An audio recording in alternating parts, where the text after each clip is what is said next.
облысы, Мақтаарал ауданы, номер 1 Закет мектеп гимназиясының 3-ші Г сынып оқушысы Уташ Аружан. Абай Құнанбаевтың күз өлеңі. Сұрбыл түсі суық қаптайды аспан, күз болып дымқыл тұман жерді басқан. Білмеймін тойғаныма, тоңғаныма, жыл қойнап, бие қашқан, тай жарысқан. Жасыл шөп, бәйшешек жоқ бұрынғыдай, жастар күлмес, жүгірмес бала шулай.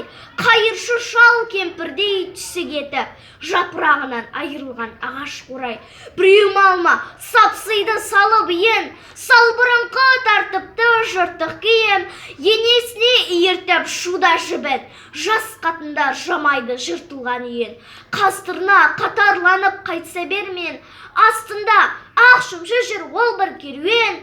Қай ауылды көрсеңге жабырыңқы, күлкі-ойын көрінбейді сейіл серуен. Кемпір шал құржан қағып бала бүрсең, көңілсіз қара суық қырда жүрсең. Кемек сүйек сорпасы тимеген соң, үйде ит жоқ, тышқан аулап қайда көрсең. Күзеу тозған оты жоқ елдің маңы, тұман болар жел соқ шаң тозаңы. От жақпаған үйіңнің сұры қашып, ыстан қорыққан қазақтың құрысын заңы.